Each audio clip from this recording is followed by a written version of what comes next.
what you're seeing on the screen is a trial depicted by the LDS Church, Joseph Smith on the right. I don't know which one of the trials this is, but tonight we were going to talk about the 1826 Glasslooker trial.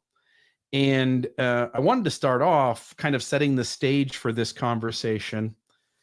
And what we end up with here, in the spring of 1825, Joseph Smith is at a Simpson Stowell's house in Palmyra, New York, when Simpson's father, Josiah Stowell, visits him, and Joseph Smith uses his seer ability, presumably the stone in the hat, and proceeds to amaze those in attendance with a couple of what I'll call remote viewing performances. And if you look up what remote viewing is, you can go to Wikipedia.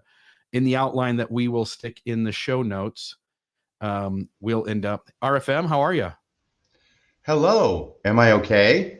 Yes. Can you hear me? Yes, you sound very soft and gentle. Well, let me turn it up just a touch. How's that? Oh, that's so wonderful. Thank you so much. How do I sound? Good. Excellent. You sound crystal clear. Things have been happening here in the underground bunker, but there may be a gremlin somewhere in the works, but I won't bother you with those details right now. I'm just glad as heck to finally made it. Yeah, we should work it out. If you need to, you could do something like, I don't know, testing 1, 2, 3, testing 1, 2, 3. But it does sound great. That would be like off-brand. All right, so we had gotten started here, but we were right at the very beginning. I had just mentioned that Joseph Smith is hanging out at a Simpson Smith in Palmyra, New York, and that Simpson's father, Josiah Stowell, visits his son, and Joseph Smith is there, and he uses his seer ability, presumably the stone in the hat, and proceeds to amaze those in attendance with a couple of what I called remote viewing performances. And I was just asking the audience if they knew what remote viewing was, that they could go check it out on Wikipedia. But there was a time, at least in the past, and maybe even present, where even the US government was testing out the psychic ability of individuals. And one of those tests was a thing called remote viewing, where a person would concentrate super hard and would be able to see reality, but reality that is not within their vision. So across the country, for instance, looking at a weapons depot for another country's military. And they actually tested this, and the data seems to indicate that it's not real. But then I also know there are pieces of data and research that indicates that there might be the tiniest bit of improvement, right? Like within the statistical region of error, but still on the positive success side more than what would be random. If that right. Sense. I'd be really interested in reviewing that data. Yeah, I don't know how much of it's peer reviewed, but I just want to note it, and we'll go from there. So as a longtime listener to Art Bell, I do know what remote viewing is, and it's not exclusively reserved to this planet among its most ardent proponents. Yeah. By the way, I know you're in the middle of this. Everybody wants to know about the shirt. I tried to wear a special shirt. I've got a jacket on because it's freezing in here. But I tried to wear a shirt today that anybody who guessed before the show started as to what I would be wearing and what character I'd have on, that everybody could be correct. So basically, what I've got is everybody in the Marvel Universe on this shirt. And yes, I am wearing pants. Thank you, Moksha. I remember the one time I had a dress shirt on and stood up and I had my shorts or whatever, but we made a joke, I think, the next week, or at least you did. Yeah. All right. So shortly thereafter. These remote viewing performances included at least one instance of Joseph Smith describing Josiah Stowell's house, and we'll get to that in this trial, and his outhouses correctly, while all of them are at Palmyra and Stowell's property.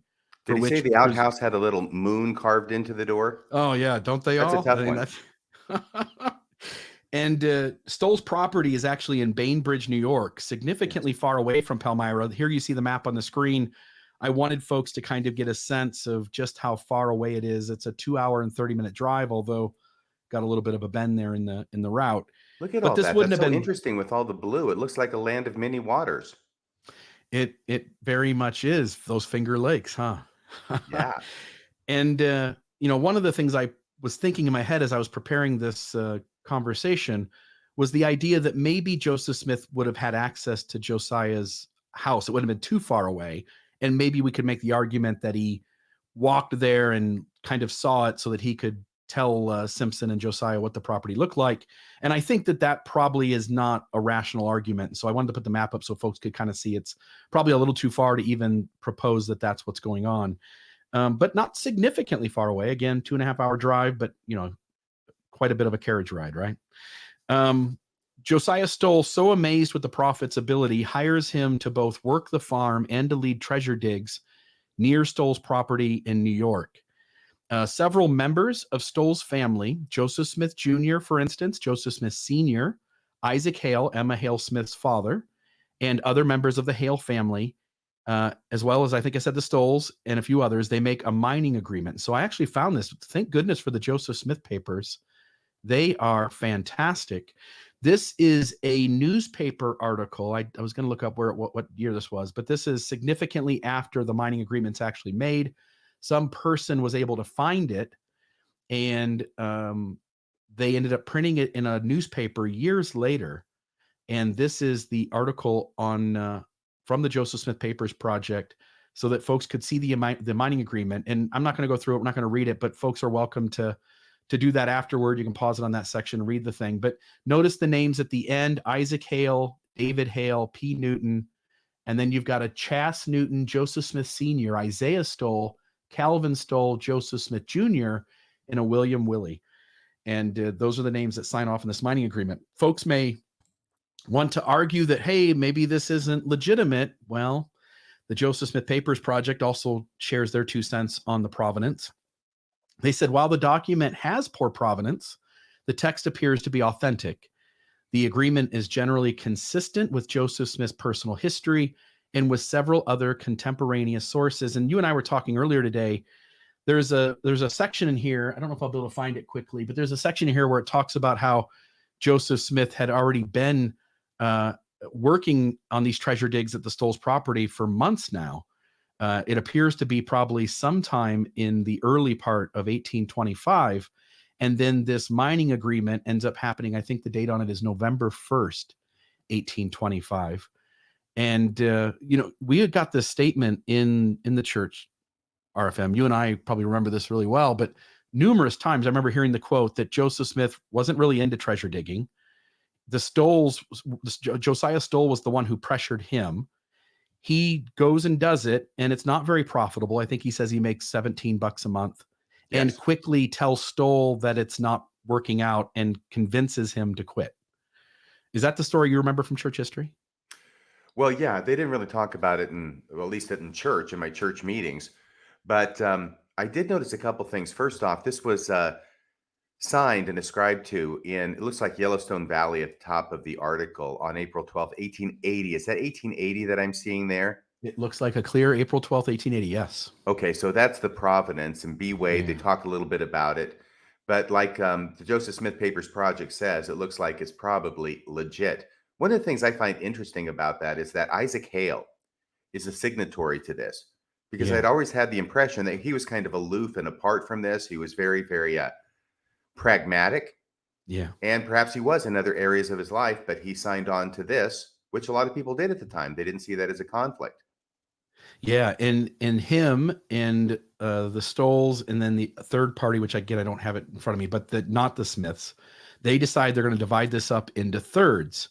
And then Joseph Smith Jr. and Joseph Smith Sr. get 2/11 of everybody's third share. So they'll walk away with 2/11 if they find the treasure. And it's gold ingots and silver bars and gold coins. All of that's mentioned in this document.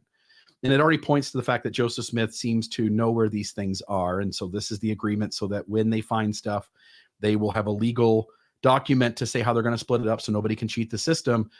But it is interesting that the Smiths only want 2/11, while the rest of the parties who don't have the actual magic ability to locate the treasure, you'd think that's the most important part of the formula. And they're getting a larger portion. And I was talking to you off the show, that it kind of makes me wonder if, Joseph's playing this smart on the front end. Like, he has to show some interest in the winnings so that they believe he believes it. But he really bases his money off the actual labor, getting paid to actually, locate the treasure, the time spent doing that, the time while he's out there, while other people are digging. And that seems like a really smart way to do it if you're not really expecting to find a treasure. Yes, and I always want to throw it in there because it's also possible Joseph Smith believed he did have this power. Mm-hmm. I think the president of the church believes that he has powers that he doesn't possess, just as an example. Yeah. So if Joseph Smith is doing that, yeah, and it also may, the greater portions may involve who has ownership to the property upon which this is expected to be found. I'm not sure, but I think you've got the details of it down right. By the way, I did want to mention when you said about what church history says about it, Yeah. in the correlated sense, the only thing that I can find in church history about it from the church website, by the way, this is from the Gospel Topics essay about Joseph Smith translation, which finally mentions the seer stone. This is all we get about the treasure digging. I have it in front of me right now. Okay. As a young man during the 1820s, Joseph Smith, like others in his day, we have to normalize it, like others in his day, used the seer stone to look for lost objects and buried treasure. As Joseph grew to understand his prophetic calling, he learned that he could use this stone for the higher purpose of translating scripture, period. Mm. That's all it gets in this essay. Not much there. I know there is an Ensign article. Let me see if I can throw it up. We don't need to spend a lot of time on this, but just to share where we got, here we are. So Joseph Smith's 1826 trial. And this looks like it is, is that the same one you were reading from? No, I was reading thinking from the Gospel Topics essay about the translation of the Book of Mormon, where they finally copped to the use of the seer stone. Gotcha. And so this one gives a little bit of information too, but it's really interesting. And we won't spend a lot of time on this either, but if folks want to go back and read this article after the show, I want you just to notice what parts of the trial they include and seem to be wanting to be forthright about. And then you'll notice other parts of this trial that they clearly leave out of the record. And I think for the reasons, for their good reasons for why they do it, to kind of not have people have their faith challenged in any way. And so I thought that was interesting as well. All right, next, let's put this back up. So we've got the mining agreement. Joseph Smith is living on Stowell's property for about a half a year, working the farm and doing these treasure digs, but they are finding absolutely nothing.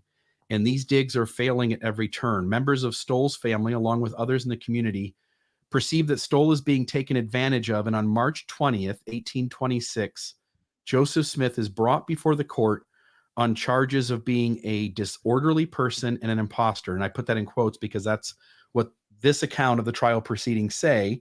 We don't have the original docket, although we'll get into provenance for the trial when we start to read from it and explore some of the details in it.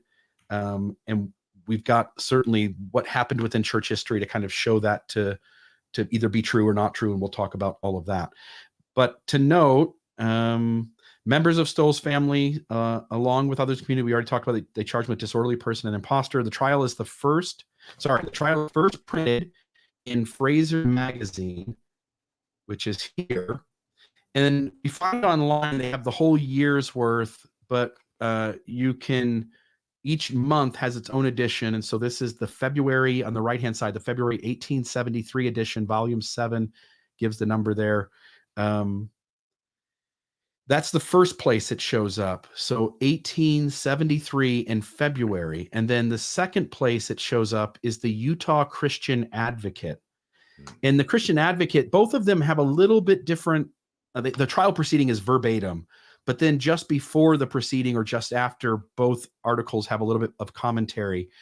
And they both share a little bit of the provenance for this. And so I wanted to show that too. So let's see here, slide 6. Yes, I want to prepare the audience to be underwhelmed by the provenance for this transcript. Yeah, it's not something super exciting. So in the oldest of the two, it says, during my stay in Salt Lake, permission was courteously accorded me to copy out a set of such judicial proceedings not hitherto published. I cannot doubt their genuineness. The original papers were lent me by a lady of well-known position in whose family they had been preserved since the date of the transactions. I produced them here partly to fulfill the duty of assisting to preserve a piece of information about the prophet, and partly because while the charges are less vehement than some, or even I might have chosen. What's that? Or even vehement. Vehement. Yeah, there we go. Thank you. Vehemently. So less vehement than some I might have chosen. The proceedings are happily lightened by a touch of the ludicrous. And then in the Utah Christian Advocate, it says the document we print below is interesting to those who desire historic light on the origin of Mormonism. We received the manuscript from Bishop Tuttle, and the following from the good bishop's pen explains how he came into possession of the manuscript. The MS, or manuscript, was given me by Miss Emily Pearsall, who some years since was a woman helper in our mission and lived in my family and died here. Her father or uncle was a justice of the peace in Bainbridge, Chenango County, New York, in Joseph Smith's time, and before him, Smith was tried. Miss Pearsall tore the leaves out of the record found in her father's house and brought them to me. Exact copy.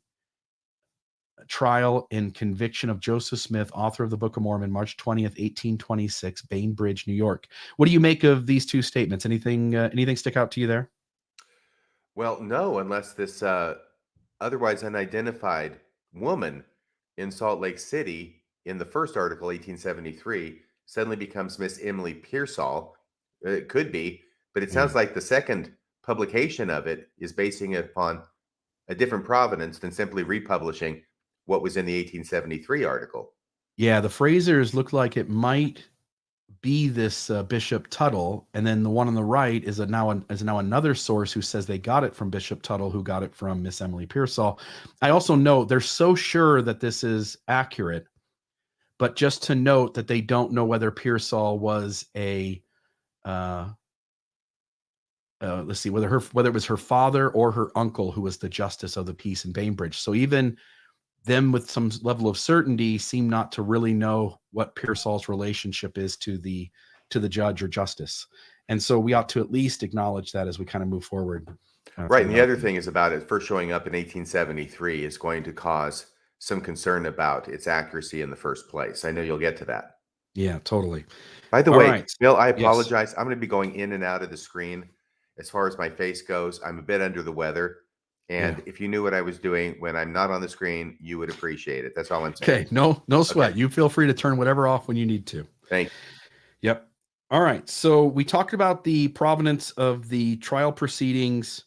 I also want to share something else. There's a W.D. Purple who makes this connection that he's insinuating, and this is a little late as well. This is, several years. I think it's maybe 1838 or something that this gentleman's writing this down.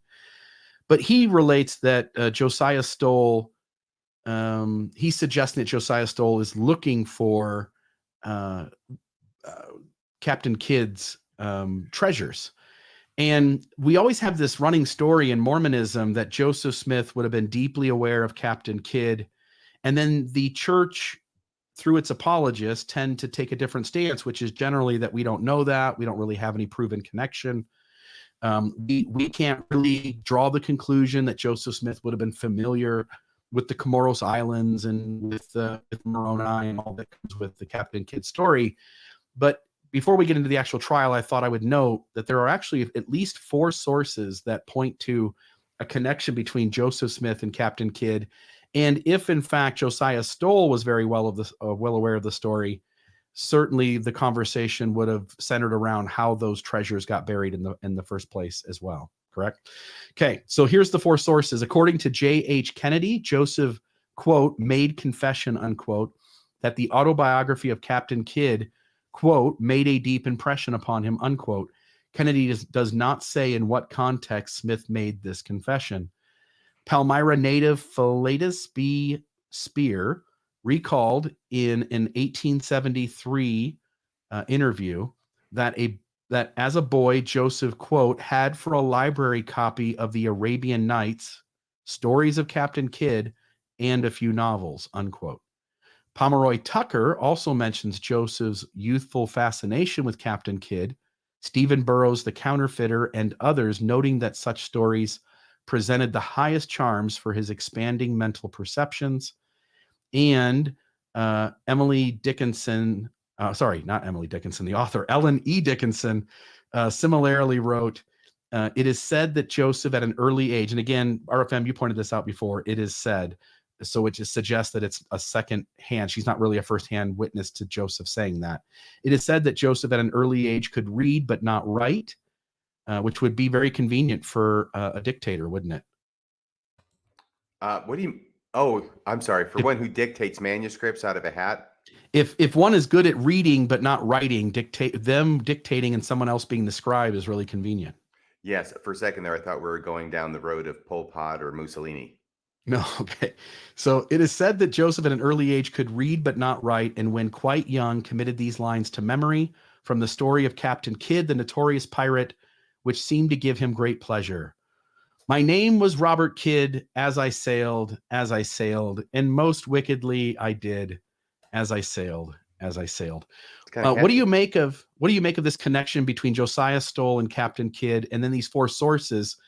As a trial attorney, if four witnesses got up and said, three of them firsthand and one secondhand, that they had heard Joseph Smith had a connection to knowing the Captain Kidd stories, and his close associate seems to have some ambiguity about knowing the story of Captain Kidd, what would you think? What would a courtroom kind of think about this? Or would you feel this is pretty strong as a trial attorney, that that is fair to say that Joseph Smith would have been familiar with the Captain Kidd narrative? I think it seems likely. Once again, of course, Ellen is talking about it is said that, where she's signaling that she's repeating something that someone has told her. We have no idea how many links there might be to what she's saying, but it's corroborated by these other three. Now, they are late. And so there's always the issue of whether they are repeating what they actually know personally, or whether they are deriving their information from something that somebody else had said before them. Right. That's the way that one witness can become four, depending upon the provenance. But yeah, it seems like Joseph Smith probably knew something about Captain Kidd. He's a romantic figure, certainly involved in the mythology and the lore of treasure diggers. It makes absolute sense that he would be. Awesome. Yeah. And so with that, we'll start to kind of move into the trial itself. This is going to be a little small for folks. And Maven, if you'll just notice when I get towards the bottom of RFM, if you don't mind reading a little bit, maybe you don't want to because you don't feel as good. Oh, I'm always up for reading, baby. Well, I want to make sure. So if you're not, just say so and I'll take over or whatever. But wherever there's cops beating up a guy, I'll be there. What a good lawyer you are. That doesn't hardly happen though, right? Cops beating up people. Well, it's actually from Grapes of Wrath, but Tom joke. Okay. All right. So there are 4 columns here. Maven, if you notice when we get to the bottom, just kind of if the comments will stay off, because I think it'll be hard for me to pick that up. But do you want to start, RFM? And we'll start with, because we already read the provenance, if you'll start with people of state of New York versus Joseph Smith. Oh, down there? Yeah. People of state of New York versus Joseph Smith. Oh my gosh. Is there any way that can be increased in size? And the thing I can suggest is if you make your monitor full screen, there's in the bottom of StreamYard. Full screen. I think the bottom it already of was full StreamYard, screen because I just put it down to half now. Oh, okay. Because you can go full screen in StreamYard and it'll put it cover your whole monitor with our video. If not, it's big enough that I could read it. I think it's going to be hard to make it bigger because it is a slide. Yeah, you better be careful with me. I might accidentally hit the end broadcast button. You never know what's going to happen. It's very strange things going on here now. So it looks like it says, okay, warrant. Is that the first word? Warrant issued upon written complaint upon oath of Peter G. Bridgman, who informed, I feel like him in first grade all over again. If you want, like Joseph Smith, who informed that one Joseph Smith of Bainbridge was a disorderly person, and is that 2 ands? And in imposter. And an imposter? And yeah, that will happen sometimes. There's a technical name for it. I bet Dan Vogel can tell us what it is, where you accidentally repeat the last word of a sentence at the beginning of the next sentence. And an imposter. Prisoner brought before. Do you want me to do this? Hang on a second here. Yeah, would you do that? Yeah, let me do this. All right, so prisoner brought before the court, 20th of March. Prisoner examined. and I think maybe that says sirs, that he came from town of Palmyra and that he had been at the house of Josiah Stowell's in Bainbridge most of the time, since had small part of time been employed looking for mines, but the major part had been employed by said Stowell on his farm and going to school. I want to stop there for just a moment. Let me push that. Yeah. I just found the enlarge button. It's a button I've been looking for my whole life. Let's see here. Yeah. So you did that. Perfect. There's this idea that Joseph Smith is not only looking for mines, but most of the time, at least part-time, working on the farm.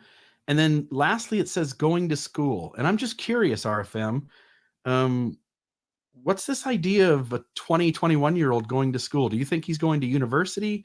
Do we have any record of him going to a trade school in Bainbridge? But he seems to indicate that he's spending a significant amount of time going to school. Yeah, I don't know. I'm not aware of it. I bet Dan Vogel is. I know Hiram went to a school in Dartmouth, but I don't know about Joseph. Yeah. He was mentioning volume 4 of the early Mormon documents. I read several pieces of that in preparation for tonight. But yeah, Vogel, Dan, if you're out there, and I think I did see you comment, if you'll note, you said he went to school with Stowell's son. I don't know if this would have been like some form of high school, or would this have been college? Deeply curious what this would have been. Super enlarge button. This is great. Okay. Good. Let me finish reading that section, and then I guess if you want to read the second column, we can do it that way. I'm set to go now. Okay, let me get through this first column. But the major part had been employed by said Stowell on his farm and going to school, that he had certain stone which he had occasionally looked at to determine where hidden treasures in the bowels of the earth were, that he professed to tell in this manner where gold mines were a distance underground, and had looked for Mr. Stowell several times and informed him where he could find those treasures. And Mr. Stowell had been engaged in digging for them. And I can stop there if you want. He's been at the farm for 5 months. You know, we've got him there for a decent amount of time. It says he's looking for mines, but then most of the time working part-time at the farm and going to school. And then you've got this going to school, which Vogel says he's going to school with one of the kids, but again, what age that person is, it looks like he says night school started around this time to educate the working poor. So that's helpful too. Thanks, Joan. He mentions his seer stone ability. And then he goes into detail about it, and I'll let you take over here that second column if you see that well. Okay, that at Palmyra he had pretended to tell. By the way, I think the pretended is an editorial comment on the part of the person making this transcript. Obviously, Joseph Smith isn't saying I pretended to do this at the trial, but this is what their view of it is. That at Palmyra he had pretended to tell by looking at this stone where coined money was buried in Pennsylvania. And while at Palmyra he had frequently ascertained in that way where lost property was of various kinds. That he has occasionally been in the habit of looking through this stone to find lost property for 3 years, but of late, by the way, 3 years, it's 1825, so that's going back to 22, right? Yeah.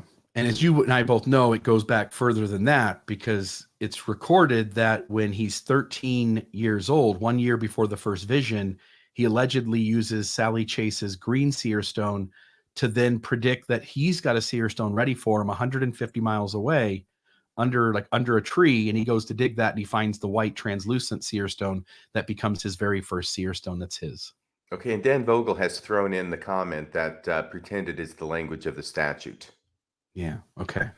So 3 years, but of late had pretty much given it up on account of injuring his health, especially his eyes, made them sore, unlike the muscles of the guys who are digging all night. But I mean, it can happen. Right. Account of injuring his health, especially his eyes, made them sore, that he did not solicit business of this kind and had always rather declined having anything to do with this business. And I want to stop there for just a moment. I think it's Dan that wrote the article on the multiple treasure digs. I think it's 17 digging sites in the Palmyra area, and it's a dialogue, a PDF article. And if you do a Google search, you can find that. But Joseph seems to always be downplaying the amount of treasure digging he's doing, and that he's never really the one who's pushing to do it. And yet somehow he seems to find himself doing it over and over again, year after year after year. Any thoughts from you there before I talk about the sore eyes? Oh, just that he's the reluctant treasure digger. Yeah. Or treasure seer is really what he is. He's not doing the digging, he's doing the seeing. No. And that's the other thing too. There's almost this point in church where you kind of think him and some other guys are digging for treasures, and you really don't until you start diving into the non-correlated material. You really don't get this solid feel, because it's only a modern way that the church tells stuff. That Joseph's doing the digging with other people, and you don't really get a lot of this. Joseph is a seer and he sees objects. It's really more of a modern correlated material that contains those parts of the story. Any thoughts there? Oh, just that because this is one of Joseph Smith's titles. I mean, this is his main title in the 1820s, I think, among those who think he has a gift of being a seer. And of course, that will become incorporated into his official title once the church is established, of being a prophet, seer, and revelator. When I heard this notation about it making his eyes sore, so what he's saying is that I don't really like doing this work anymore. When I put my stone in a hat, and I look into it, my eyes get tired, my eyes get sore, and so it's really not something I want to do. It's been injurious to my health. And I just want to know, I'm not saying it's an exact contradiction, but you can juxtapose these two things. It is in my mind really close to a contradiction. But I remember there was a quote in church history from William Smith, where, if you remember, when Martin Harris goes to New York and he visits Charles Anton, has this experience with Martin Harris. Martin Harris goes back, and then the church and Joseph Smith record a certain version of how that event transpired. And Anton, on his own, publishes his version of what happened in two different newspapers of the day. And he mentions that the Urim and Thummim, Martin Harris says the Urim and Thummim is too big for Joseph to use it comfortably. And so he notes that. And then you'll notice in this interview, William Smith says the same thing, but then he adds something to it. So he says, in an 1891 interview with the prophet's brother, William Smith provides a description of the Urim and Thummim and its relationship to the breastplate. At the time that William gave his description, the term Urim and Thummim had been used for many years to describe the Nephite interpreters. William said that a silver bow ran over one stone, under the other, around, over that one, and under the first, in the shape of a horizontal figure 8, much like a pair of spectacles. And we've all seen the picture of the intertwined metal with the two glass stones or pieces of glass of some sort in there that we allege, as believing Mormons, is the Urim and Thummim, although there's a lot of dispute about whether Joseph used a stone and a hat the whole time, because even as early as these 1826 trials, he is indicating that his seer ability happens through a stone and a hat.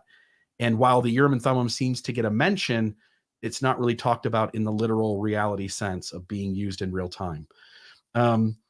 William also said the spectacles were much too large for Joseph, so he's repeating the same thing that Charles Anton said Martin Harris told him, and that Joseph could only see through one at a time, using sometimes one and sometimes the other, the two lenses on the opposite sides of that intertwined figure 8.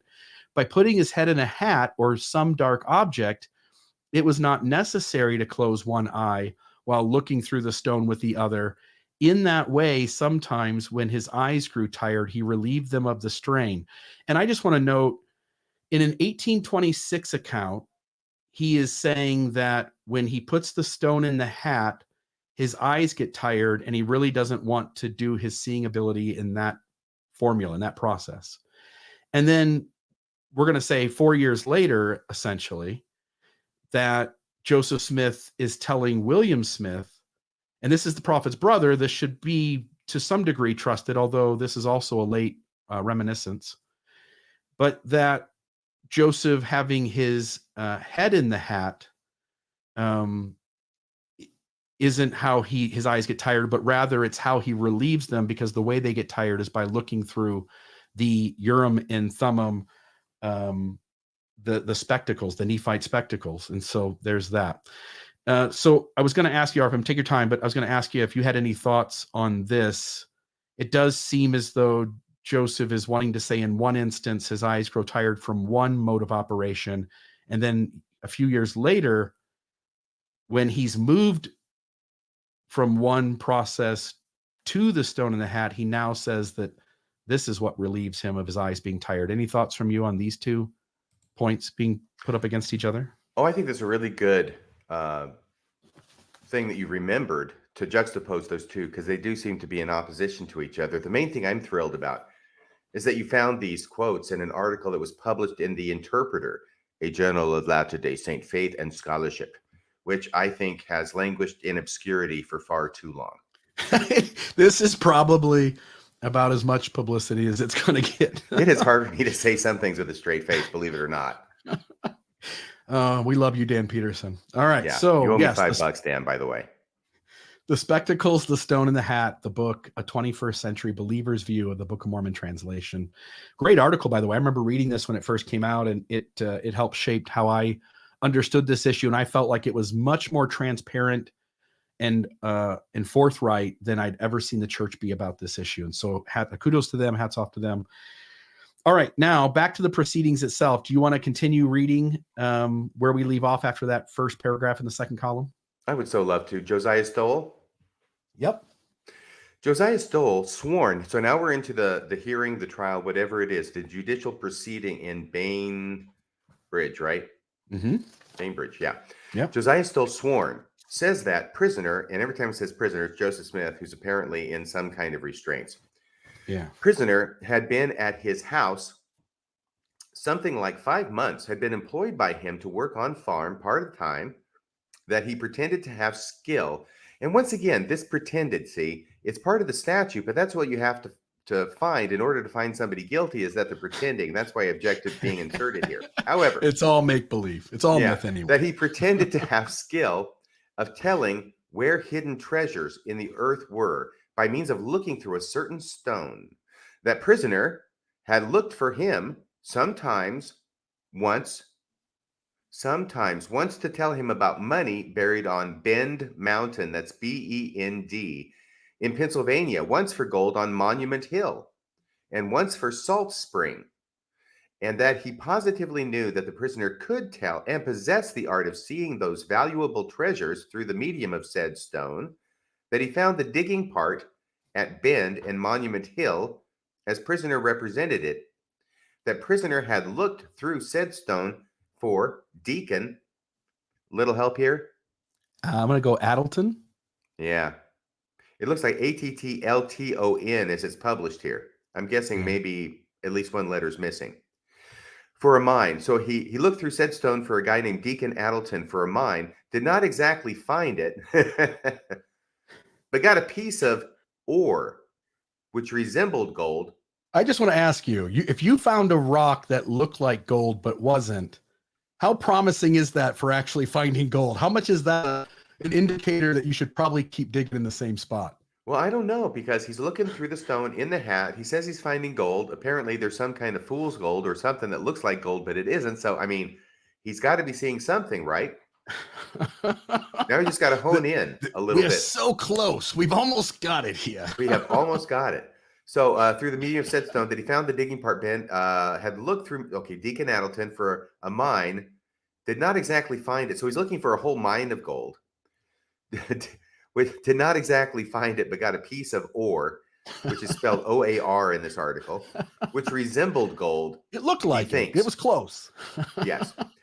That prisoner had told by means of this stone where a Mr. Bacon had buried money. That he, by the way, this is Josiah Stowell giving all the reasons to this court of why it is that Joseph Smith is actually a true seer and does have this gift. These are his reasons for believing this. Because the crazy thing is, I think it's the nephew or some other relative of Josiah Stowell who brings this action on his behalf, saying, my uncle or whoever, Josiah Stowell, is getting swindled out of money by Joseph Smith and his pretended abilities to see through the stone. Brings him to court. Josiah Stowell is the first witness saying, what are you talking about? This guy can do it. He's not swindling me. And here's how I know he can do it.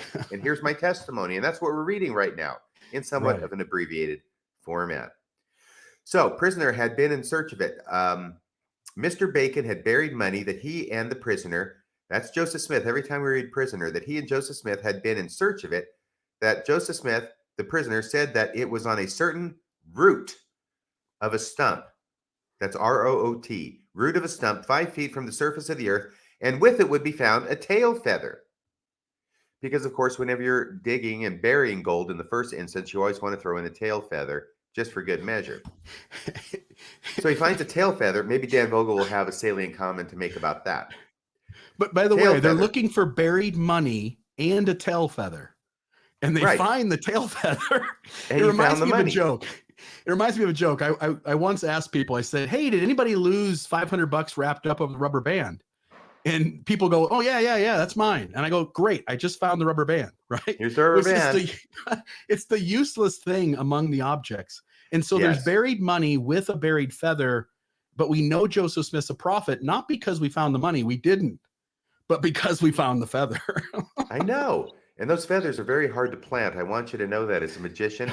Very difficult in the middle of the night when you're out there digging for treasure in the dark, to be digging a hole and to let drop a feather, which you've had in your pocket the whole time, and say, hey, look what I found. Or better yet, say, hey, look what you found.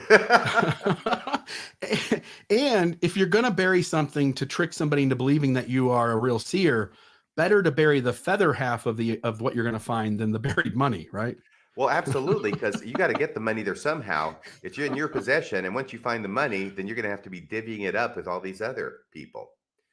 So we got the stump, we've got the feather. It would be found, with it would be found a tail feather that said Stowell and prisoner thereupon commenced digging. Found, drumroll please, a tail feather. So Joseph was digging at the time the feather was found that he predicted would be in the hole with buried money. It was there, but the money wasn't. Yes, and the last part of that was, but the money was gone. And Doug Vincent's comment is eradicating my ability to read the bottom portion of this document. Curse you, Doug. So, yeah, absolutely. So apparently feathers do not have the ability to move through the earth as effectively as the buried treasure does. Tail feathers there, money gone. Said Stowell, said prisoner thereupon commenced digging, found a tail feather, but money was gone. That he stopped. No, that he supposed that the money moved down, leaving the poor feather behind. The cheese stands alone. Isn't that convenient? Isn't that convenient? Yes. Well, it's pretty frustrating, I would think. If I were Josiah Stowell. Dang it, I almost had it.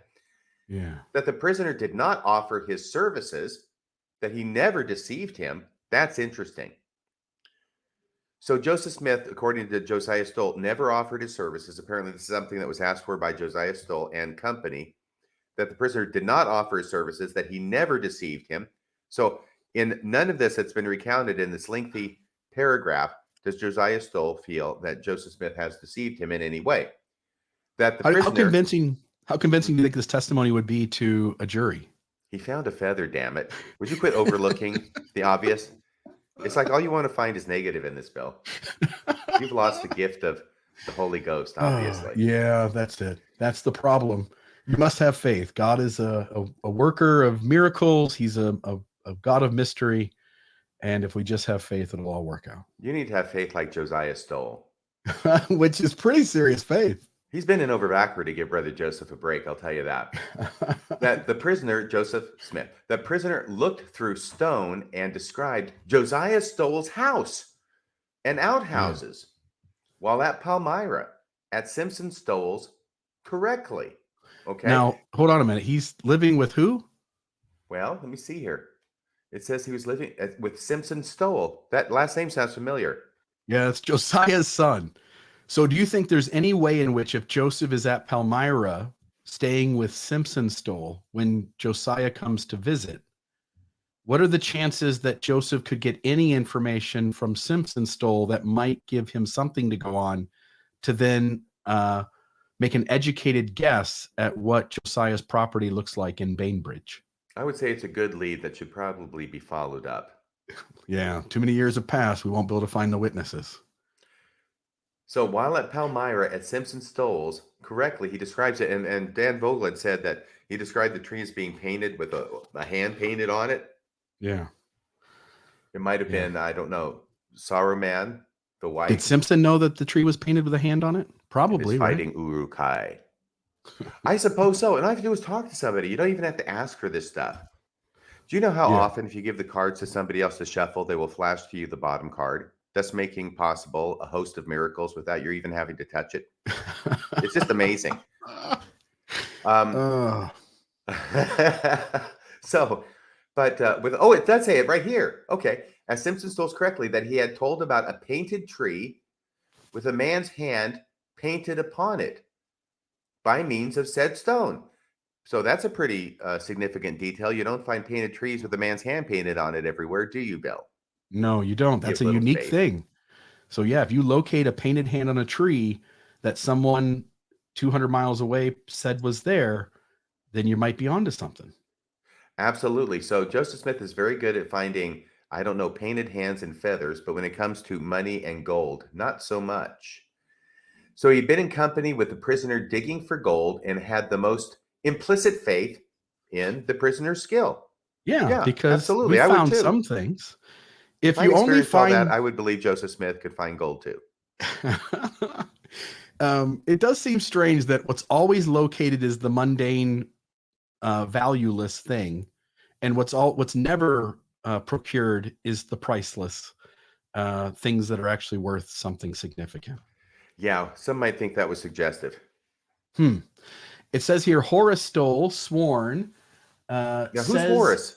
So this is, I believe, one of Josiah's sons. I don't want to swear by that, but I'm sure Dan will chime in and let us know what the relationship there is, and we very much appreciate that. Horace Stowell, sworn, says he sees prisoner look into that strange stone, pretending to tell where a chest of dollars were, buried in the Windsor, a number of miles distant, marked out size of chest in the leaves on the ground. So maybe Joseph is kind of drawing the shape of the chest that's going to be located in that spot if they just dig right there.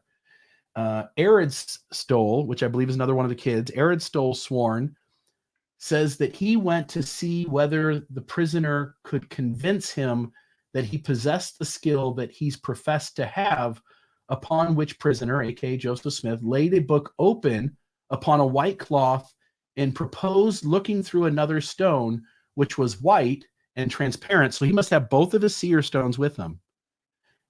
Held the stone to the candle, turned his back to book, and read the deception. The deception appeared so palpable that went off disgusted.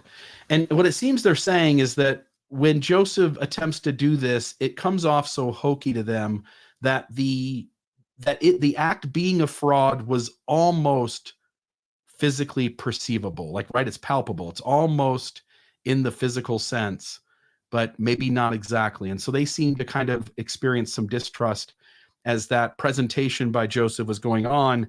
But he does seem to read from the book that he's not facing. RFM, do you know of anybody out there who has lines of books or plays or Shakespeare plays, for instance, or good literature or famous movie lines memorized really well? Do you know anybody like that? I didn't even know. But like, you mean about Captain Kidd? Yeah, but I'm talking about you. So for instance, yeah. So for instance, we're trying to say here that Joseph Smith turns his back to a book and is able to read it without looking at its pages.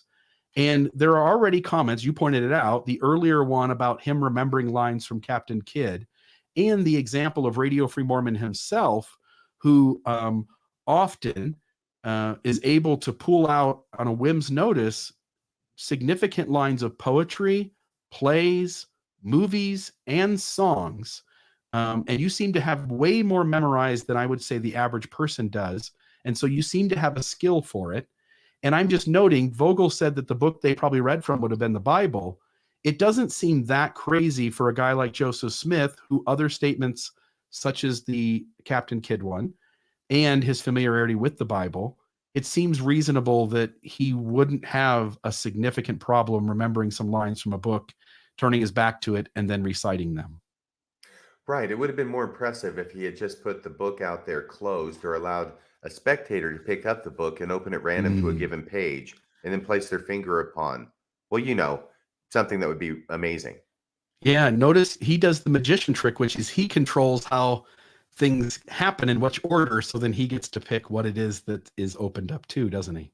Yes. And unfortunately, this abbreviated account leaves me a little bit perplexed as to what it was that he did that made it so obvious to the witness, Smith Stowell, Mm-hmm. that he felt that the deception was so palpable that he went off disgusted. Yeah. And we But at don't least get that that. was his perception. This is an obvious trick, and it's so obvious that I'm not even going to waste my time with it. Right. McMaster sworn says he went with Smith Stowell to be convinced of prisoner's skill and likewise came away disgusted, finding the deception so palpable. Prisoner pretended to him that he could discern objects at a distance by holding this white stone to the sun or candle. That prisoner rather declined looking into a hat as his dark colored stone, as he said that hurt his eyes. So again, holding the stone up to a candle or the sun doesn't hurt. By the way, when you look at a stone with the sun right behind it, I got to imagine that's not good for your eyes either. Well, no, hopefully hold it close enough to your eyeball that Yeah. the sun is going to be completely occluded. But there's that Yeah. idea of there has to be a source of light associated with the stone. And when it's out Or of the light hat, excluded.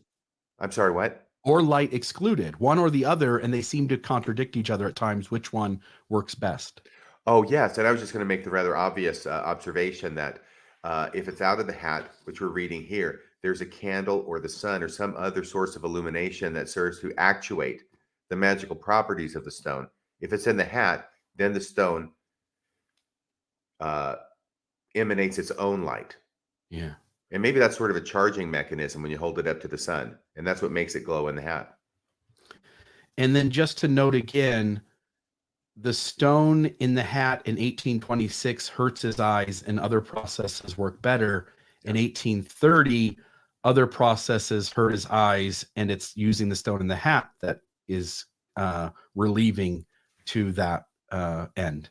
And so again, not definitively, but sort of a contradiction. Okay, you want to finish this last section? I'll read this last one. Jonathan Thompson says that prisoner was requested to look Yornins, I don't know what that is. Look Yornins for chest of money, did look and pretended to know where it was, and that prisoner Thompson and Yornins went in search of it, that Smith arrived at spot. First was in the night, that Smith looked in his hat while There.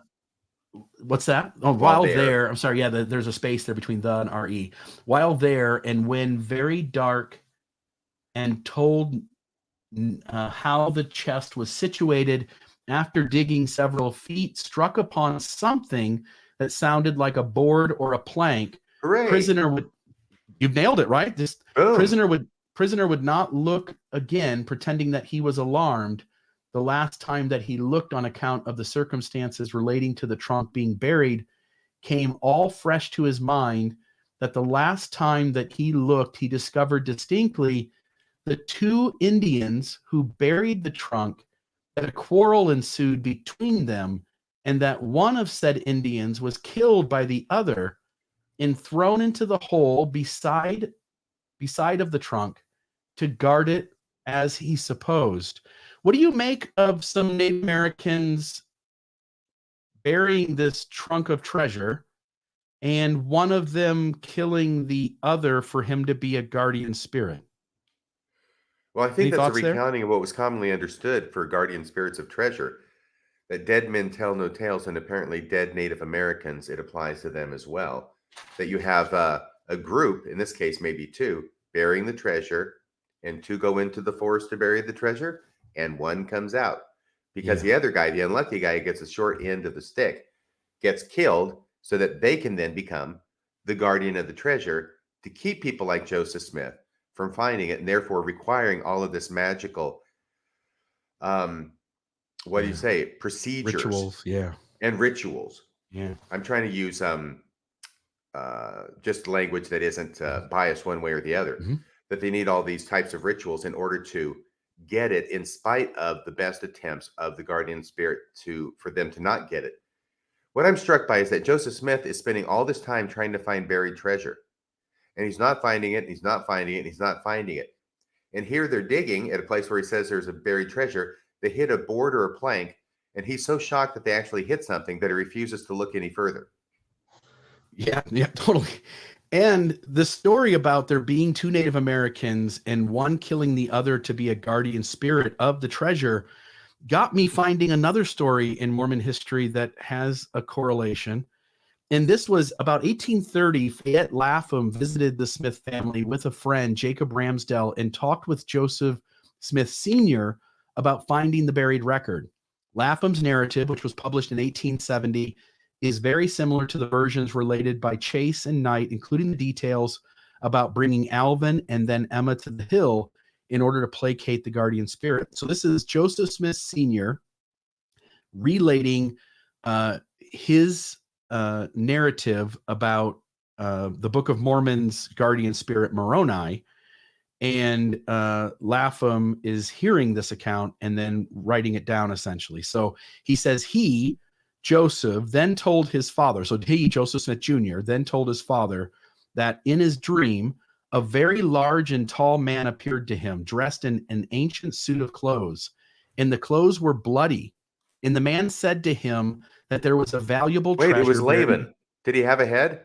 Yeah, it could have been Nephi, right? Like there is this one instance in early church history where Nephi's name is in place of Moroni's name is who Joseph Smith visits. Yeah. Nephi with bloody clothes would make sense, but this story will start to come together here. But I mean, there's so many interesting elements that we see later on.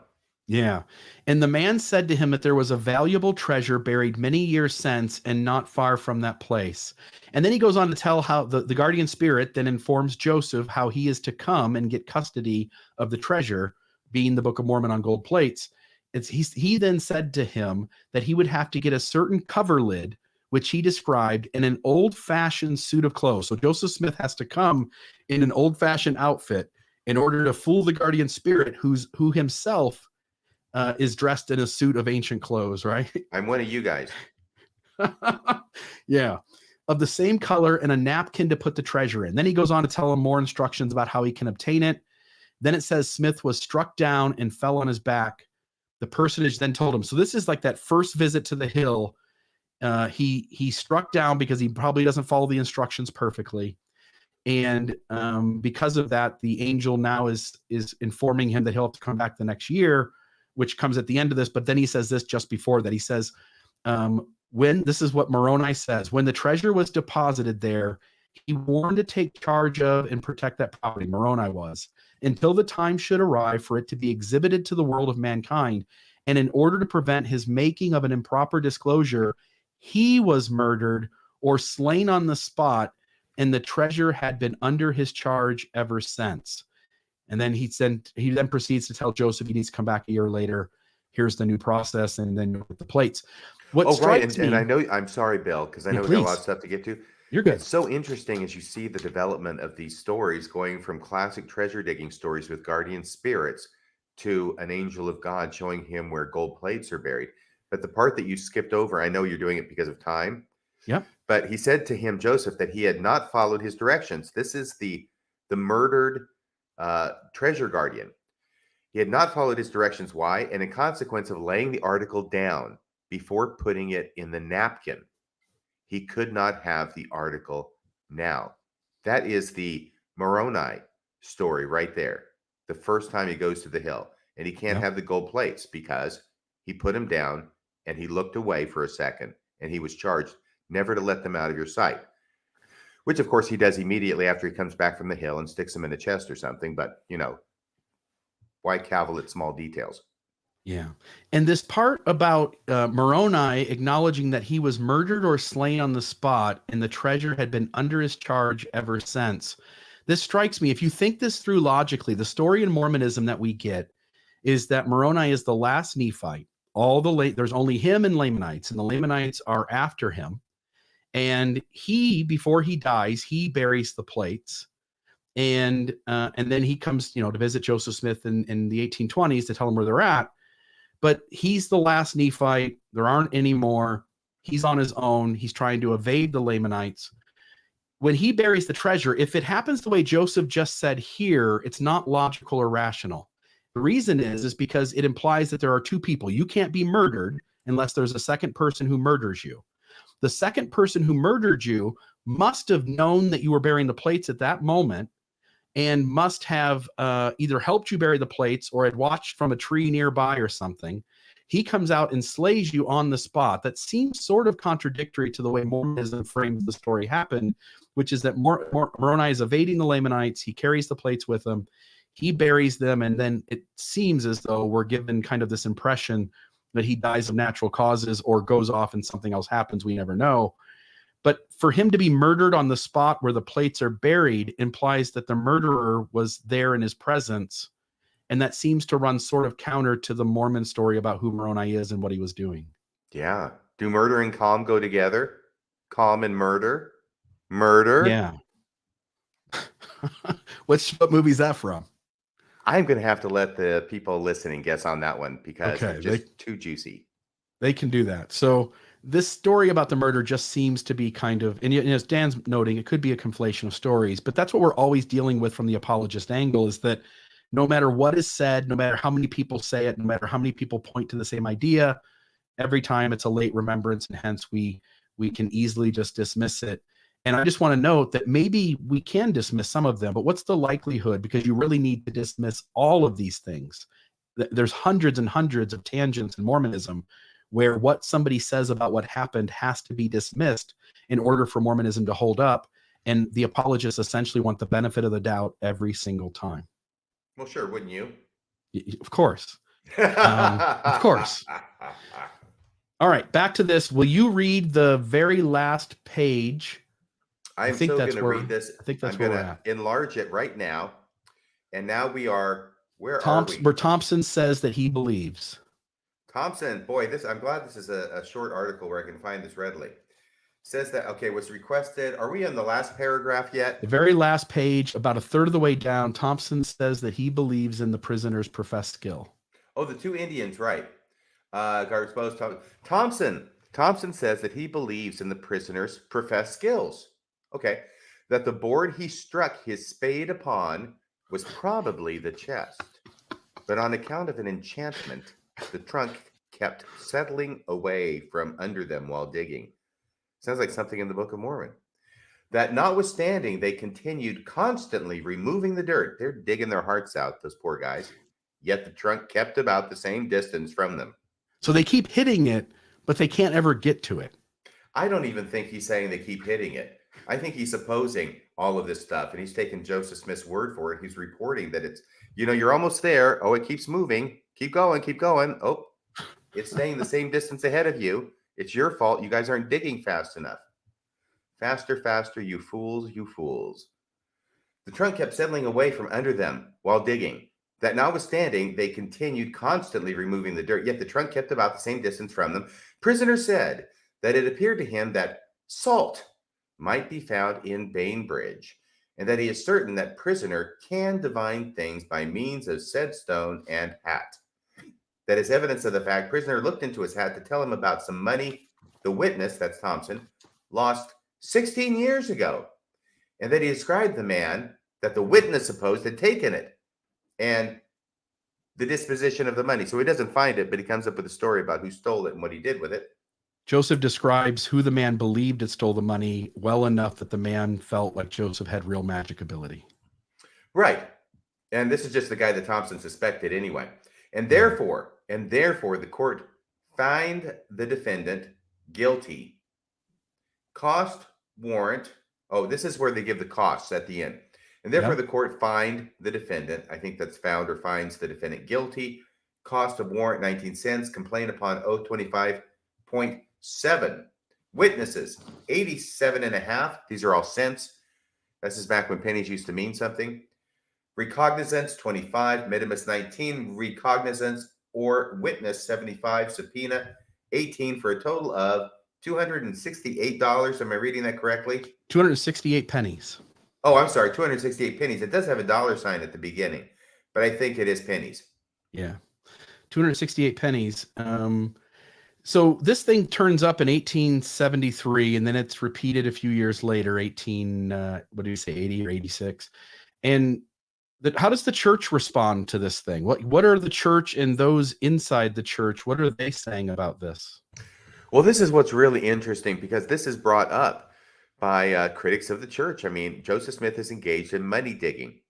And I know that there are people out there in the audience who are not as ancient as I am at 62 years old, but I joined the church in 78. I lived through the 1980s as a member of the church, and I'm very aware of the fact that this was a hotly contested issue even then, and earlier, as it turns out, because in the 1960s, 1961, I think Hugh Nibley in his book, The Myth Makers, talked about this transcript in an effort to debunk it and talk about the really bad provenance of it. It's easy to discount, and indeed he did.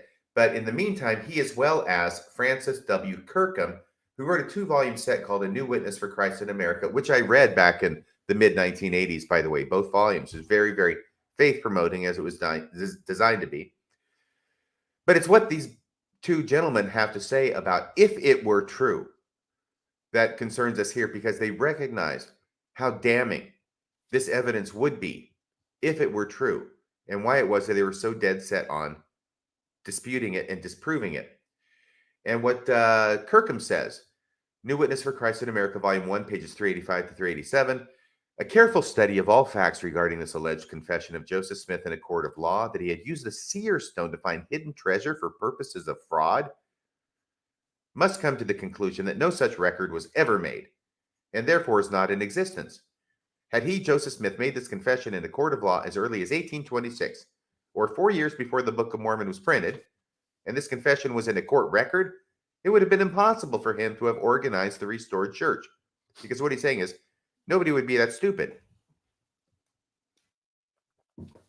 to join a church that a guy says is based upon a translation of a record written on gold plates that an angel told him where it was hidden, and then he finds it with a seer stone.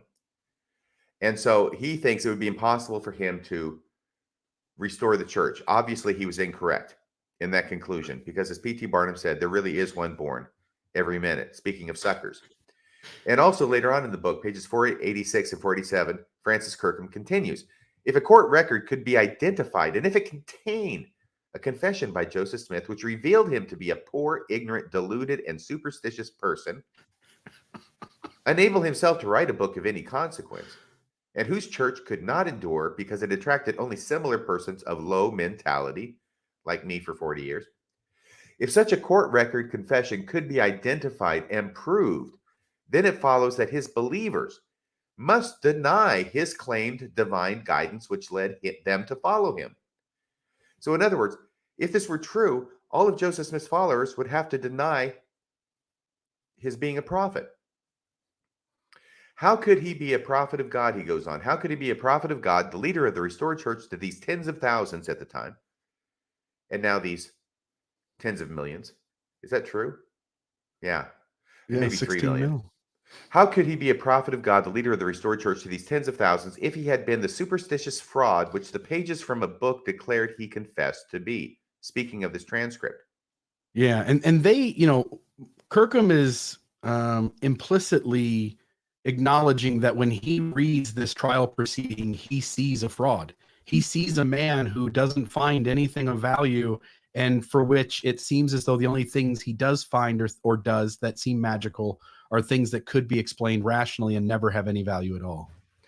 Yes, and Hugh Nibley follows it up. 1961, The Myth Makers, which I did read. I got it at a used book dealer. Cost me a pretty penny, but this is a long time ago. It says, if this court record, this is Hugh Nibley talking about this transcript, if this court record is authentic, it is the most damning evidence in existence against Joseph Smith.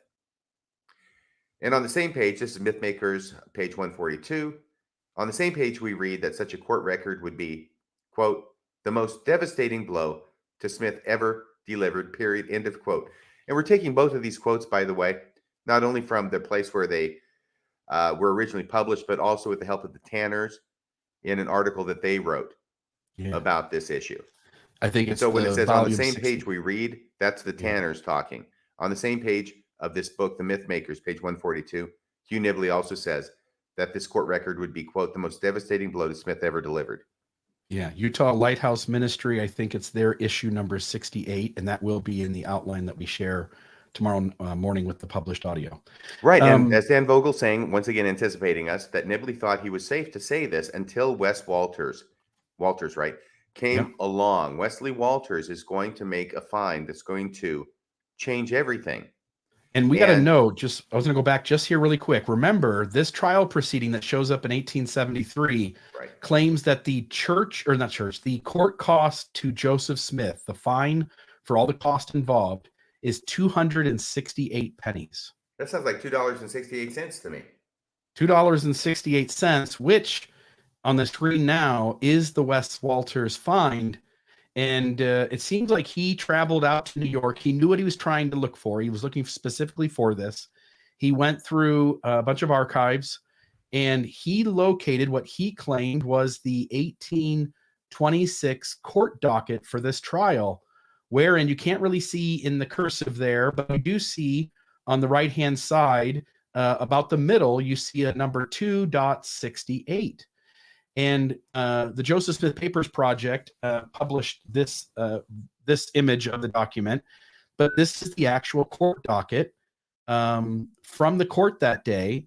And everybody involved seems to acknowledge at this point that this is authentic.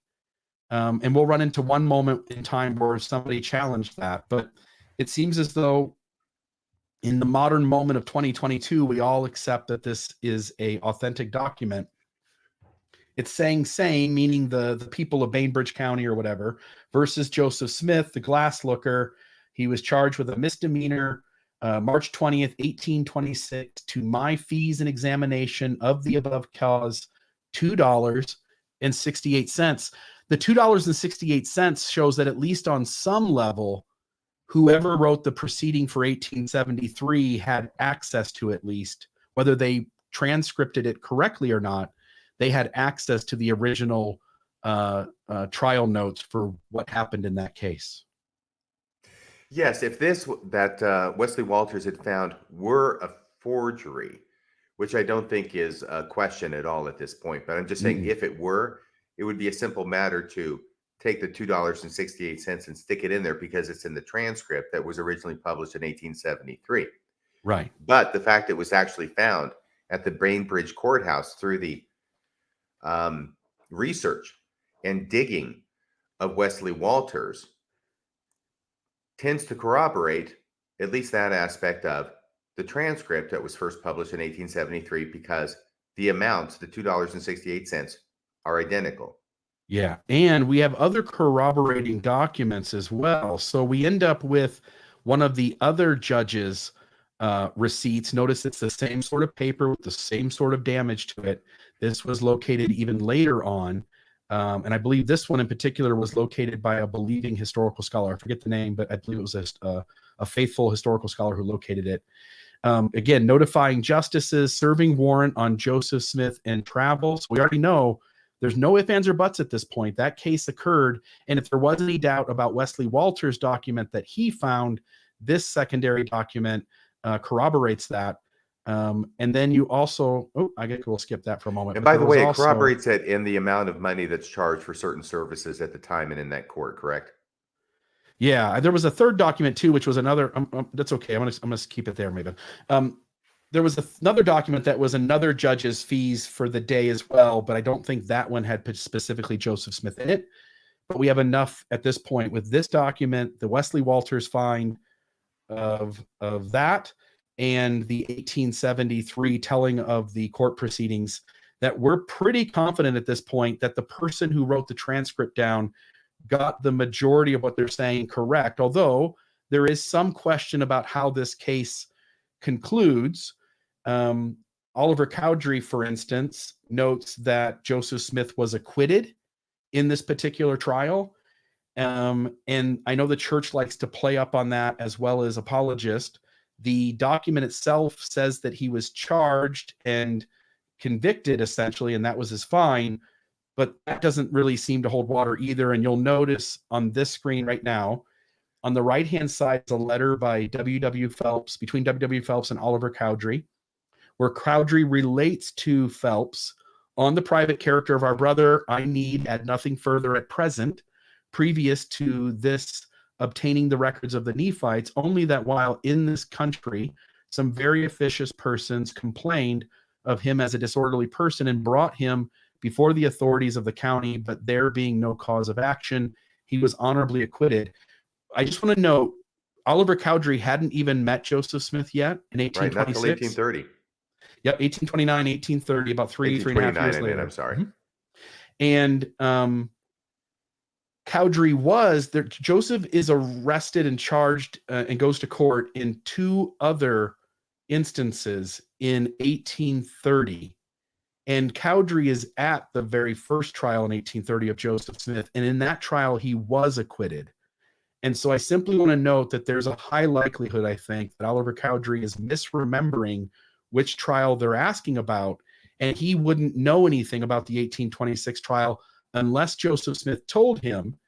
And whatever Joseph Smith did that the court allowed him to get away without going to the full extent of what a conviction would mean, Joseph could have easily told his friends and close associates that he was acquitted, when maybe that's not exactly what happened. Yeah. It would seem as though Oliver Cowdery is misremembering the wrong trial,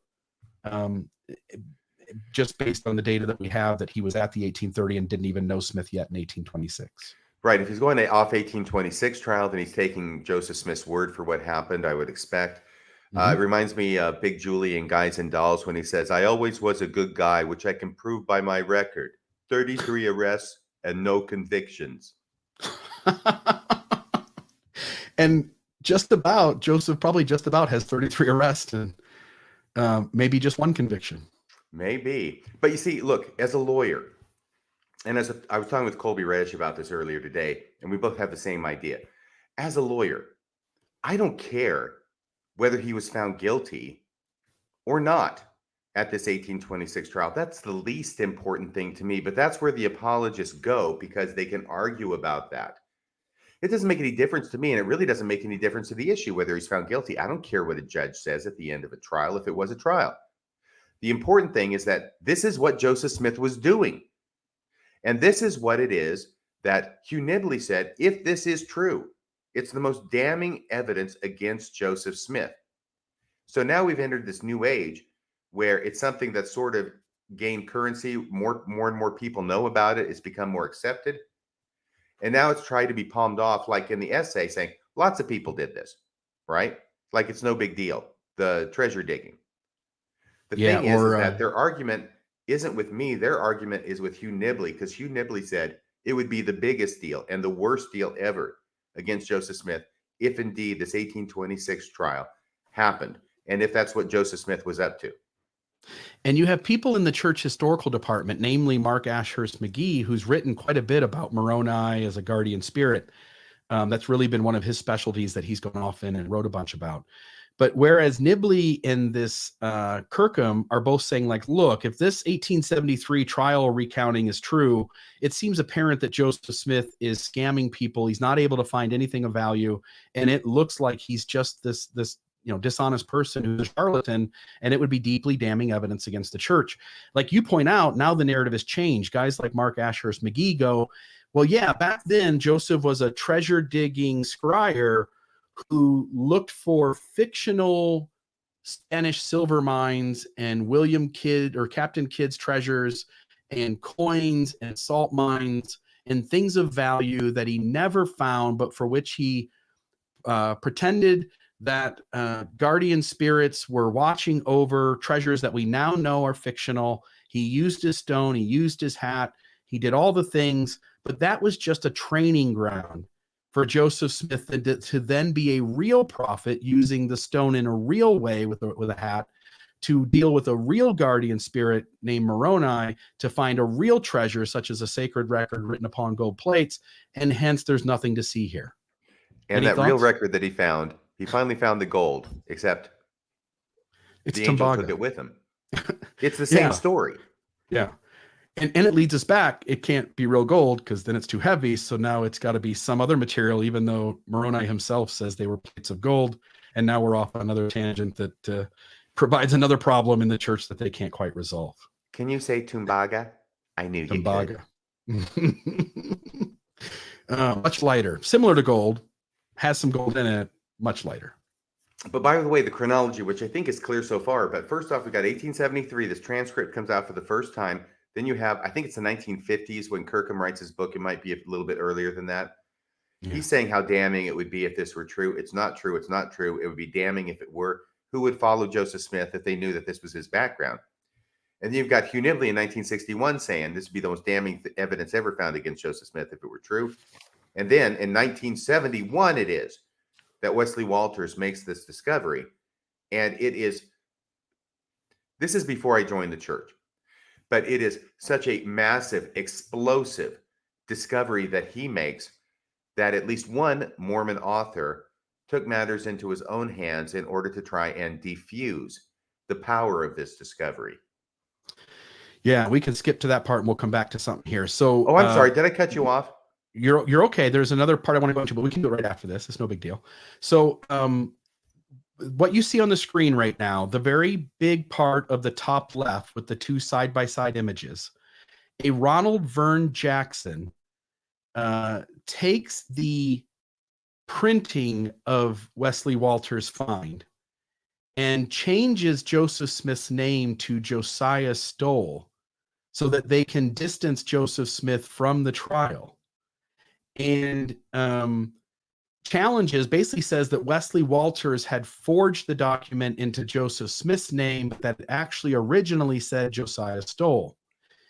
Thank goodness for Sandra and Gerald Tanner, because they come in and are able to prove that it's actually Ronald Vern Jackson who creates the forgery, because the forgery carries over the same marks from the print plate that they used to create copies of the original document. And so the original document doesn't have these little marks on it, but the copies of it that were printed do, because of the print machine that was used. And Ronald Vern Jackson's forgery of it carry on those same markings as well. And so you can see how the Tanners note that, for instance, above the A and as in the E and he, which is this is a separate document, it carries the exact same marks that Ronald Vern Jackson's and Wesley Walters' copies have, but for which the original document of the 1826 court docket does not contain. And so it completely exposes Ronald Vern Jackson as having created a fraudulent version, a forged version of Wesley Walters' find that blames Josiah Stowell in the trial rather than Joseph Smith. But we know that that was just a believing Mormon doing the thing that Mark Hoffman did. Yeah. By the way, just in case this isn't clear enough for people who are going to listen to this Please. On audio, it's amazing because what it is one little part of the document that Wesley Walters found that says same versus Joseph Smith, the glass looker, March 20th, 1826, right? And he takes that Joseph Smith, whites out everything except the J and the S in the name, and then writes in Josiah Stowell. The reason we know he did it is because he actually used, let me back up a second.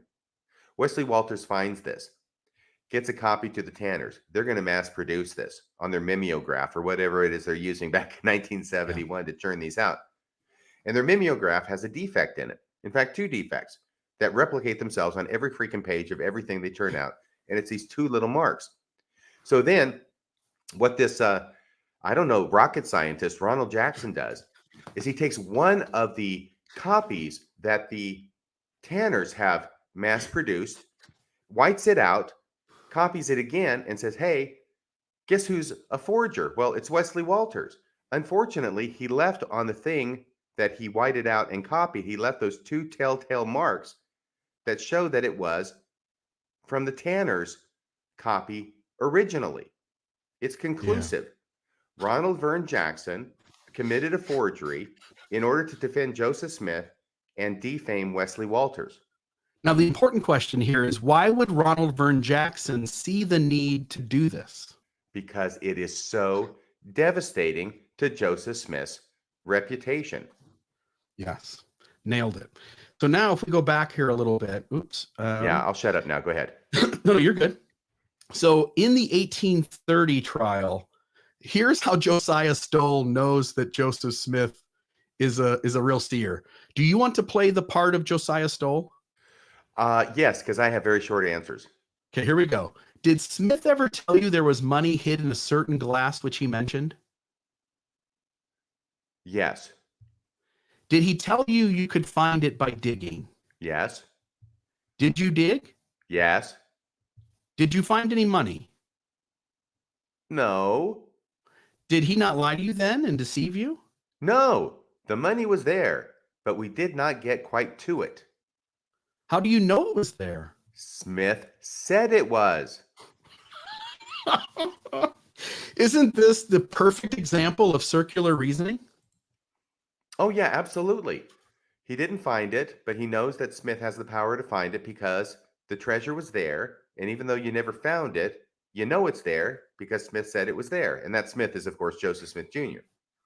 Does it remind you of circular reasoning by anybody else? And so I start out with an assumption that the Book of Abraham and the Book of Mormon and anything else, excuse me, that we get from the restored gospel is true.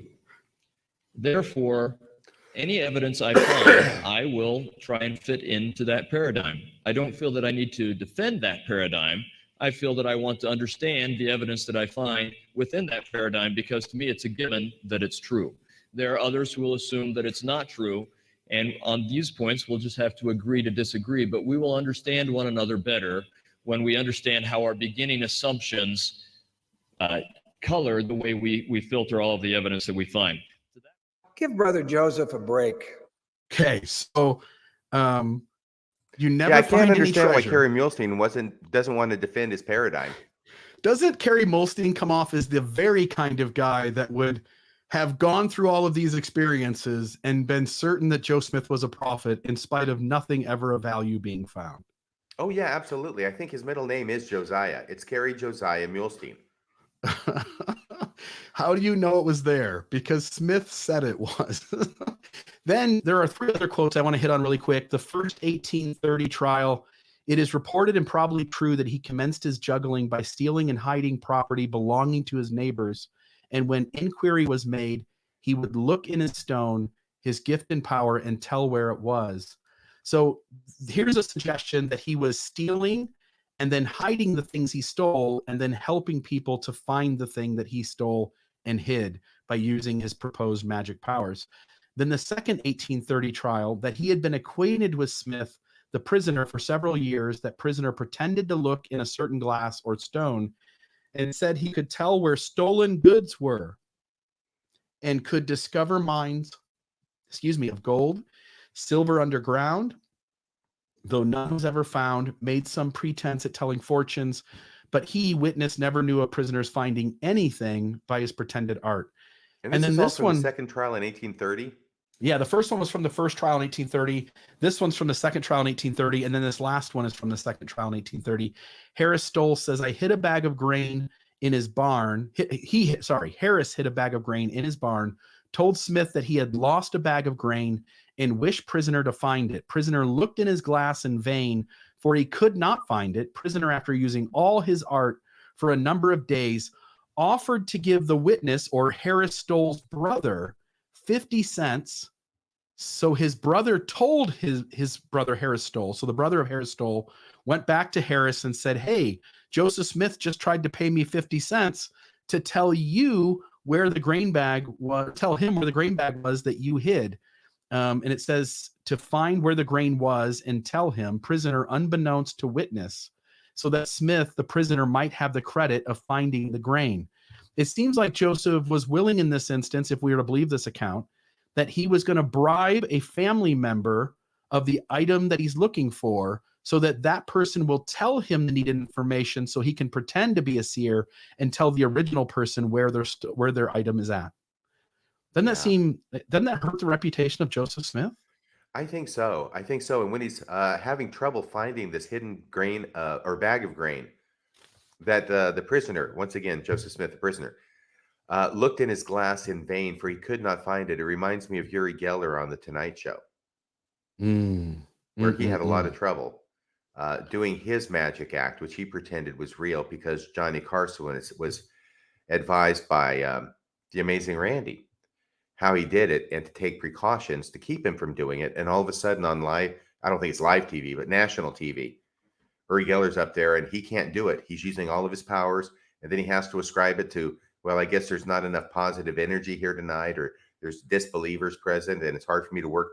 You know, there's a host, an unlimited number of excuses that you can come up with for why something isn't working if you're into this kind of thing. The only criticism I have of Harris Stowell is that I think he should have first taken the 50 cents and then told his brother. Right. Get the money first and then tell the brother that Joseph was trying to bribe him. Yeah. All right. We did that one already. That's actually the last slide. Any thoughts here from you as we've kind of gone over this story quickly? We've got a few minutes left. I'm going to turn on the call studio as you're sharing any comments that you might have. No, that's it for me. And I was just wondering, I'm sorry, I wasn't here at the beginning. Some of the strange things that have happened here and why I was late is because my camera suddenly disappeared from where it normally is. And so did my earphones. And I have a second camera, which I had to dig out and find, which I'm using now, and another set of earbuds, but I have no idea where they went to. There are gremlins loose in the building at this Halloween season, I think. You're missing technology items out of your office. Yes, that's one way of putting it.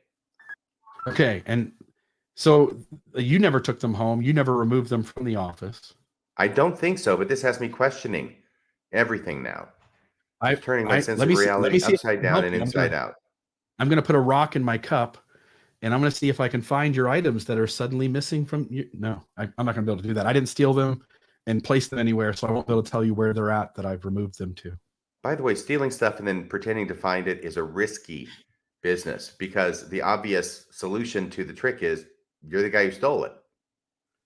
By the way, I was wondering, does Maven have anything she wants to add here? Yeah, Maven.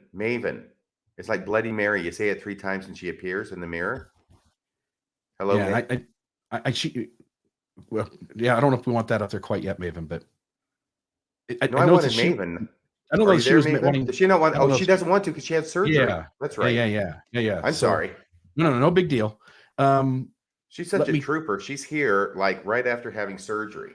Yeah. Thank you, Maven. You're awesome. Thank you.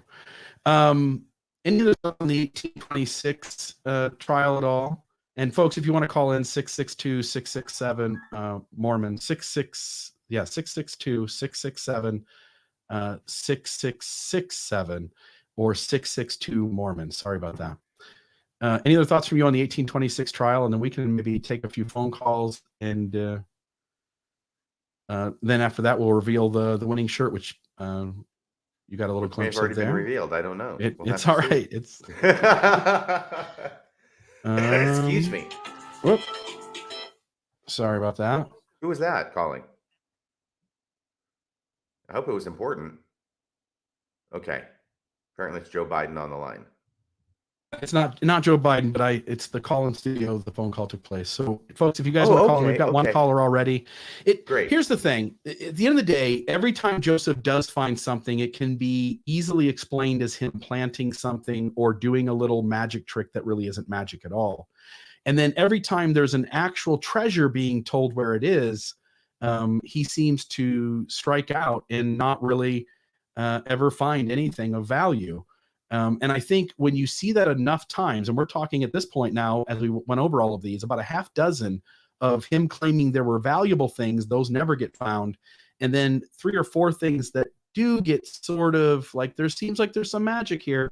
And they always seem connected to some process that could be easily explained with secular means. Yeah, and even though Isaac Hale seems to have been impressed enough with his abilities in 1825 to sign up to this treasure dig expedition, I think it was a couple years later when Joseph Smith wants his hand, wants Emma's hand from him. He's not that impressed with Joseph Smith anymore, if he ever was. But the fact that he has Joseph Smith Jr. and Sr. involved indicates a certain amount of trust at that point, at least in 1825. Yeah, and And Smith seems to be doing this treasure digging stuff continually over the course of years. I mean, he's at Stowell's house for 5 months. It talks about their digging for 3 years before that. You've got Dan Vogel's article with 17 different treasure digs, most of which Joseph Smith or members of the Smith family participated in. And it's Smith on numerous occasions. And it seems as though at the end of the day, if we really are going to be data-based and rational thinkers, it comes down to the fact that Joseph has for years and years and years pretended to locate items of value, which he never finds. And the only thing he ever does find seems to be using parlor tricks. Oh, you're muted.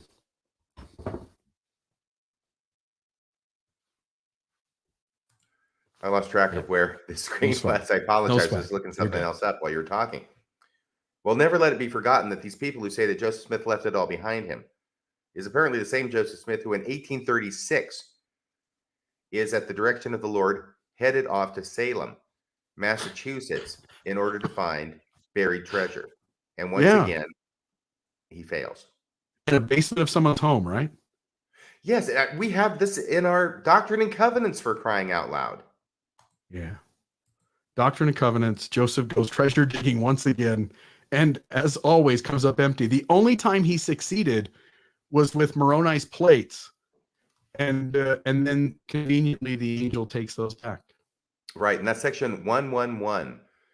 For those of you who want to look it up, section 111 in the Doctrine and Covenants, it is part of the scripture that Joseph Smith really did not leave his treasure hunting days behind him in the 1820s. Yeah. Yep. All right. Anything else? We'll take a few phone calls and then we can show the shirt design. Absolutely. Perfect. All right. So first caller, I don't have any names for some reason, but we'll grab this one. Caller, you're on the air. What's the name? Andrew. Andrew, you're on Mormonism Live. Go ahead, my friend. What's on your mind tonight? Well, first of all, hello, Team Mormonism Live. I'm a longtime listener, first-time caller. I have a suggestion and a question regarding this forging apologist, if that's all right. Please. The first is a suggestion. Maybe we could take, or not me, you could take this short segment about this lying apologist, and it could be a series of shorts about lying for the Lord. And this apologist would be the first one. Yeah, it's an easy example, isn't it? That here you have a believing member who alters the historical record because they can't deal with what comes from that, what the consequences of that are. Right. Yeah. And then the second is a question is, do we know how the other apologists responded to this? I couldn't find anything in regards to how the larger Mormon community, namely apologist, handled when Ronald Vern Jackson came out with this forgery. I'm assuming they would have immediately jumped on that bandwagon prior to the discovery that it was a forged document, because it's the hope and the prayer that they're really hoping for to kind of persuade people that this isn't truth. But I don't have any absolutely facts to back it up. fascinating. Yeah. Thank you so much for your efforts to bring truth to this problem. Yeah, no problem. You're welcome, my friend. Thanks for the call. Thank you. Okay, bye-bye. Do you know anything about when that came out and any responses from inside the church, or nothing with Ronald Vern Jackson's forgery? No, I don't. I do know that he really trumpeted this. He didn't just sort of change it and then not say a lot. The point of changing it was to influence the public discussion, to change the record, to make it more favorable to Joseph Smith, which he obviously did. And I expect that everybody was once again, this is speculation on my part. I expect that all the apologists were very happy about it until and unless they found out that it was a forgery, which it clearly is. And then after they found out it was a forgery, they probably didn't come out and say, hey, it was a forgery. They probably just stopped talking about it altogether, which is kind of the state of things today. Yeah, totally. All right. Second caller, you're on the air. What's the name? Hello? Oh, this is Mo. Mo, how are you? Oh. What- Good. Sorry. Great. Yeah. What's on your My mind? question was there anyone in the company of these digs? Did any of these people join the church after Joseph Smith started the church? Josiah Yeah, Stowell did, I There's- think, Mo. no. Yeah, we were debating this earlier in the week, Mo. I was actually not. I was thinking in my head that Josiah Stowell never joined the church, and RFM thought he had. And we looked it up. Josiah Stowell had, in fact, joined the church. I don't know if it was 1830 or 1831, but it was early on, as soon as the church was organized, not too long after. But then he Yes. left in 1833, apparently, didn't he, Bill? You found that? It was just a few years later, and he goes off somewhere else where there aren't Yep. any Mormons, and He didn't then he gather sort of with the disappears saints. from history. Right. He doesn't gather with the saints. He moves some distance away, New Hampshire or something like that, and no longer is with the saints. And we don't really know the story of why he separated from them. But for being as adamant that Joseph Smith's the prophet, you would think he would want to stay with the believing collective of the saints. And then I don't know, obviously, the Knight family is connected to Josiah Stowell, but not necessarily connected to these treasure digs. And we would note that the Knight family joined the church and were often made up very important parts of early church history. So that there. Anything else, Mo? No, that popped into my head, and I just wondered, if there was any info about that. But that's fascinating. And Isaac Hales obviously didn't Thanks so join the much. church. Yeah, no problem. Have a great day, my friend. Hey, Mo, I would say that either something you. catastrophic happened in Josiah Stowell's life that necessitated his move to go somewhere else, or he became less enamored with Joseph Smith's seership. Yeah. All right, I'm gonna end the calls there, and I totally agree with you. Like, again, whatever's going on, Josiah Stowell, it seems like there's some complication there because he does completely distance himself from the saints. If nothing else, any other thoughts here on this particular topic? Otherwise, we can certainly show it. Appreciate both phone calls, by the way. Really appreciate the comments. Anything else going on in your mind, or anything else you're thinking about in terms of this, or anything else we need to talk about in today's episode? Yeah, I just want to say I think you've done a great job of finding a lot of resources on this. This is all Bill's research, finding all these things. It's an important story in LDS history, and it's one that is too frequently not talked about in certain circles or brushed under the rug with a very quick sentence, as in the Gospel Topics essay. It's very important that we know about this and what it is we can learn about it, and also the fact that two prominent LDS faithful scholars said that if it were true, this would be the most damning evidence against Joseph Smith. And it turns I out, agree with them. They were right then, they're right now. It is the most damning evidence against Joseph Smith.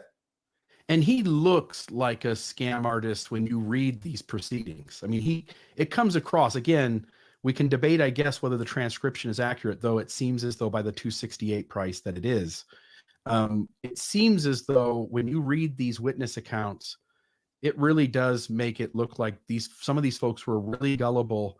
They believed in Joseph Smith simply on his word and on some parlor tricks, and never ever saw anything of substance be found.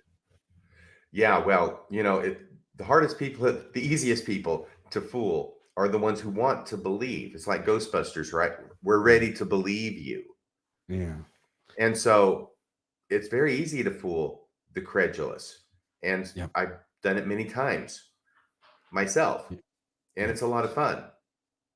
Yeah. And we believed these, the way in which apologists attack this issue and try to simply say, like, we write it off. Joseph did find some things, like there's evidence that in some of these instances, Joseph located items for people.